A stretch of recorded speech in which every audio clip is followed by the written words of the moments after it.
no me vengan con cosas extrañas, yo quiero una explicación sencilla. ¿Quién soy? ¿Qué quiero? ¿Qué hago? ¿Para qué lo hago? Esto de quién soy es quizá la pregunta que más he repetido a lo largo de estos encuentros. Y no es casual. Conocerse a uno mismo es quizás la tarea más difícil, pero también la más importante que podemos emprender como personas, como seres humanos. Al menos de esto estaba convencido Sócrates. En la puerta, en el pórtico del templo de Delfos, donde el oráculo había dicho que él era el más sabio de todos los griegos, había un lema: conócete a ti mismo. Para los primeros filósofos, la curiosidad, el asombro los había llevado a querer conocer la naturaleza, su origen, sus procesos. Pero Sócrates decía que había algo mucho más difícil que eso, que era conocerse a uno mismo. Y tomó ese lema del Dios, del oráculo, como su propio lema personal.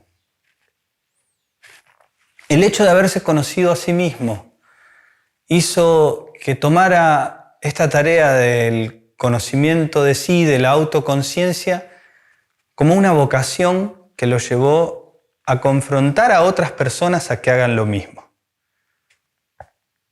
Sócrates, y encontrarse con Sócrates, era confrontarse también con los propios fantasmas. Para Sócrates, el peor mal era la ignorancia.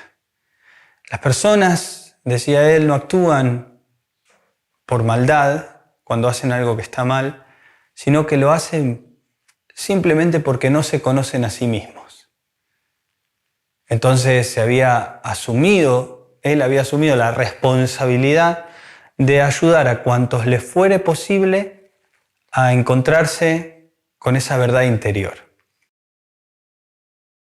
Todo lo que sabemos de Sócrates nos viene por los escritos de Platón o por las burlas de Aristófanes en las comedias que escribía o por alguno de los escritos de Jenofonte.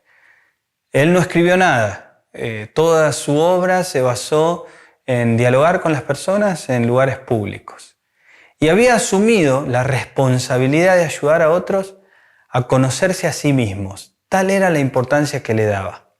¿Qué lo impulsaba? Según estos escritos, Sócrates escuchaba una voz interior, la voz del Dios, decía él, que lo movía a darse a esta tarea sin cobrar un peso. Si el peor mal es la ignorancia, lo que hay que hacer es ayudar a las personas a conocerse a sí mismas para que no se equivoquen. Y esto va a hacer más virtuosos a los hombres y por lo tanto va a construir mejores ciudades. La vocación de Sócrates tenía un fuerte componente ético y por lo tanto también un fuerte componente político.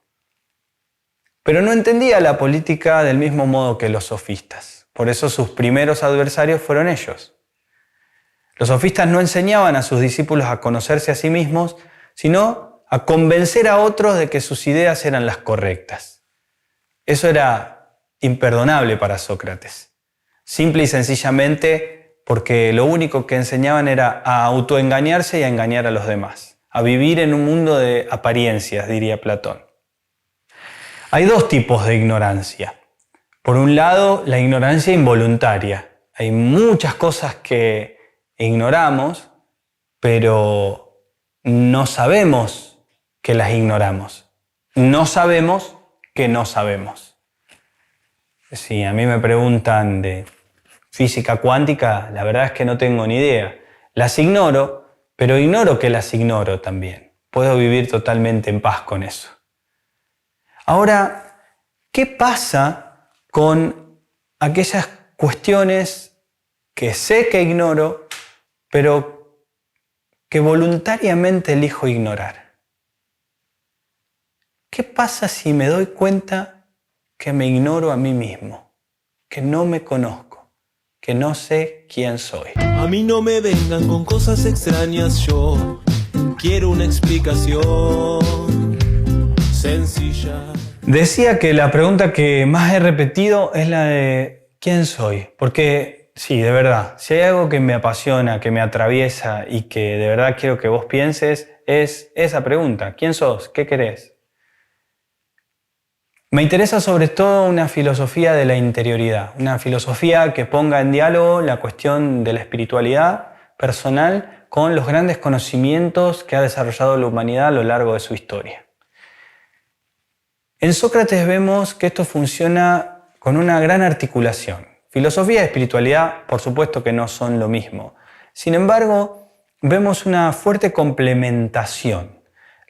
El desarrollo de la propia interioridad, de la propia espiritualidad, nos permite, según plantea Sócrates, abrirnos a la experiencia del saber fundamental, de la verdad fundamental. ¿Cuál es esa verdad? ¿Existe esa verdad? ¿Podemos acceder a ella?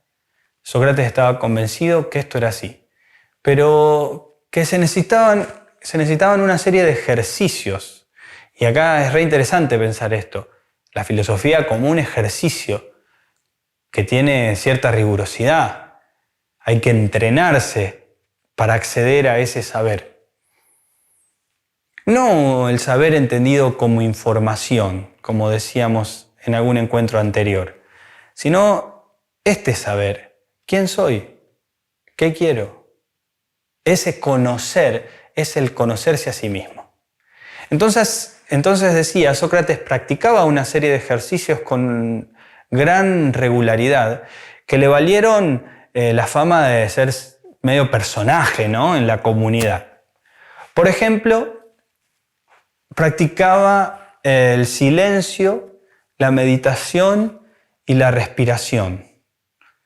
Algo que en nuestros tiempos salvajes se ha puesto muy de moda y que realmente es muy saludable. Simplemente detenerse a sentir nuestra respiración, sentir que estamos vivos. Eso, cuando uno lo practica prolongadamente, puede tener grandes beneficios para encontrarnos a nosotros mismos. Otra de las prácticas comunes en Sócrates era hacer esto junto con ayunos. Hay una historia muy curiosa que cuenta que Sócrates se pasó en una meditación una vez un día completo, desde el amanecer hasta el día siguiente al amanecer, paradito, en un mismo lugar, simplemente contemplando lo que veía como perdido, sin comer, sin beber agua, un día completo. Quizás esto es un poco radical, pero por algo Sócrates es uno de los personajes más influyentes, me animo a decirlo, de la historia de la humanidad.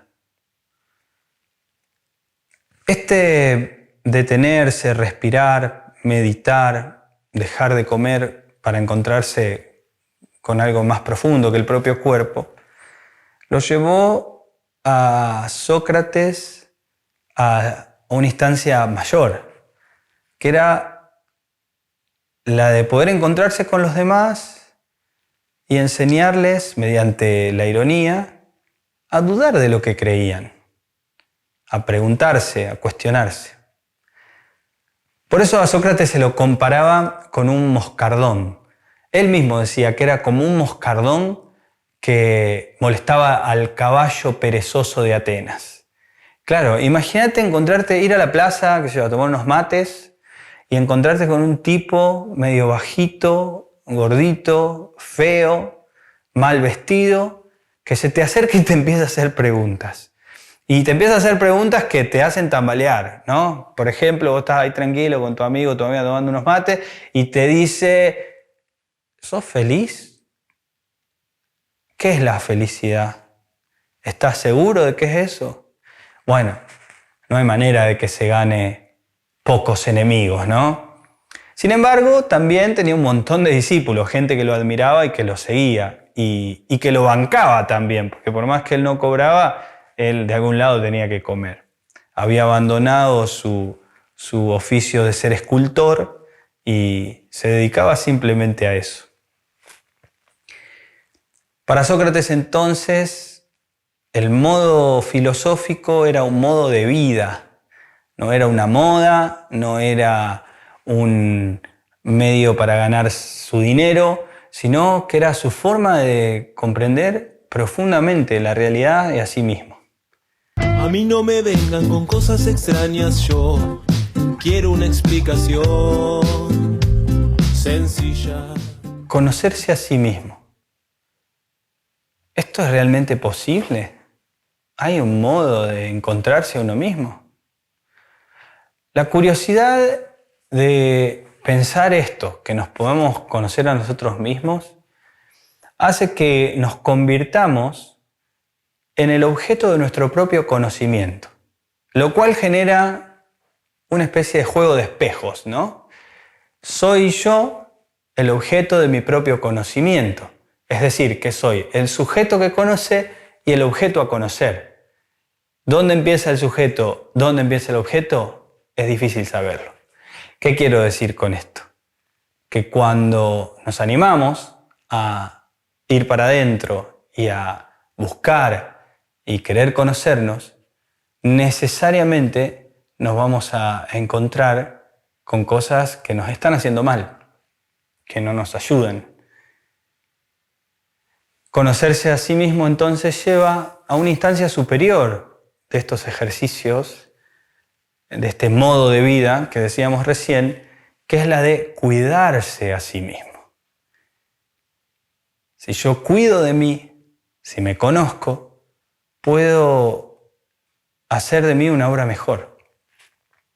Esto tiene amplificaciones en mí, en mi familia, en mis amigos y también en mi comunidad. Por eso nos interesa tanto profundizar esta idea. No se trata de saber solo Sócrates, se trata de ver si hay algo de lo que este personaje histórico hizo que nos pueda servir hoy a nosotros, acá y ahora. El cuidado de sí es una de las cuestiones más profundas para pensar. ¿Cuándo nos cuidamos? ¿Cuándo nos damos? ¿Qué cosas nos hacen bien? ¿Qué cosas nos hacen mal? En un momento histórico donde algunas pautas culturales las marca la moda o los grandes medios de comunicación, o donde pareciera que para ser alguien tenemos que seguir a la manada, que ser parte del público, animarse a conocerse a sí mismo y a cuidar de sí mismo es directamente revolucionario. Un ejemplo muy simple: ¿cómo te alimentas? ¿Qué cosas te nutren? Y hablo, si querés, concretamente de tu cuerpo. ¿Qué estás ingiriendo? Eso que podría pensarse no filosófico, es en el fondo profundamente filosófico. ¿Con qué te nutrís? El cuidado de sí, cuando uno aprende a cuidarse a sí mismo, también vela por los demás. Y aquí vienen estas dos prácticas muy profundas también, que practicaba Sócrates, que ejercitaba, que era el consejo a los demás y el cuidado de los demás. Cuando uno aprende a conocerse a uno mismo, a cuidarse a uno mismo, puede decir una palabra que oriente, que transforme, que acompañe el proceso de vida de las otras personas. Por supuesto que Sócrates lo hacía, se lo pidieran o no se lo pidieran. Bueno, eso queda en cada uno.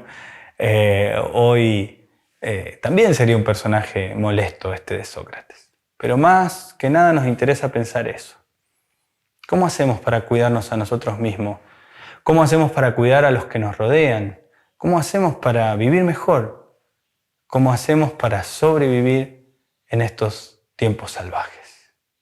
Bueno, nos encontramos en un próximo encuentro. Yo te pido que sigas ahí, que te comuniques de alguna manera con nosotros para pensar otra cosa, para animarnos a ir todavía más profundo.